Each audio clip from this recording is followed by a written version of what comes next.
Friends, இன்னைக்கு Mouli bedroom tour பார்த்துடலாமா?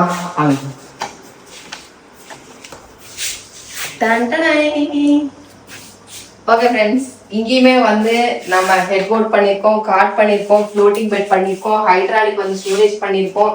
அதுக்கப்புறம் ஒரு டிவி யூனிட் தான், இந்த பக்கம் ஒரு டிவி யூனிட் வச்சிருக்கோம். அதுக்கப்புறம் வார்ட்ரோப் பண்ணியிருக்கோம். இவனுக்கு வந்து எக்ஸ்ட்ரா வந்து இதை செஞ்சிருக்கோம். இது வந்து நம்ம எதுக்கு அப்படின்னு பார்த்தீங்க அப்படின்னா, நம்ம அழுக்கு ட்ரெஸ்ஸு அப்புறம் நம்ம போட்டுக்கிற ட்ரெஸ் எல்லாம் ஹேங் பண்ணுறதெல்லாம் வெளியில தெரியக்கூடாது அப்படிங்கிறதுனால இது ஸ்லைடிங்கு. அப்புறம் வந்து இது ஃப்ரூட்டட் கிளாஸ் இங்கே ஸ்லைடிங் கொடுத்துருக்கோம். உள்ள ரெண்டு பக்கமே ட்ராயர்ஸ் வந்துருக்கு. ஹெட்போர்டு வந்து செப்பரேட்டாக பிரித்து கொடுத்துருக்கோம் இங்கே இதே மாதிரி. அப்புறம் அங்கே வந்து ஒரு ஸ்டோரேஜ் யூனிட் மாதிரி கொடுத்துருக்கோம். இங்கே வந்து அவனுக்கு ஃபுல் மிரர் வேணும் அப்படின்றதுனால நம்ம அங்கே கொடுக்க வேண்டிய மிரரை வந்து இங்கே வந்து வச்சுக்கலாம் அப்படின்ட்டோம். இவனுக்குமே வந்து இப்படி ஓப்பன் பண்ணால் மோனாக்கும் மௌலிக்குமே வந்து ரெண்டு பக்கமும் பார்த்தீங்கன்னா ரெண்டு பேத்துக்குமே ஒரு அக்சஸ் பண்ணுற மாதிரி பால்கனி இருக்குது. ஃபால் சீலிங் வந்து காட்டு டிசைன் மாதிரியே கொடுத்துருப்பாங்க. எல்லா ரூம்லையும் வந்து டிஃப்ரெண்ட்டாக நம்ம ஃபால் சீலிங் பண்ணியிருக்கோம். இந்த இன்டீரியர் யார் பண்ணாங்க அப்படின்னு பார்த்தீங்க அப்படின்னா, தி குவாலிட்டி இன்டீரியர் ராஜேஷ் தான் பண்ணியிருந்தாங்க. நிறைய பேர் இன்டீரியர் பண்ணுறவங்க வந்து ஃபால் சீலிங் பண்ண மாட்டாங்க, ஆனால் இவங்க எல்லாமே பண்ணுறாங்க.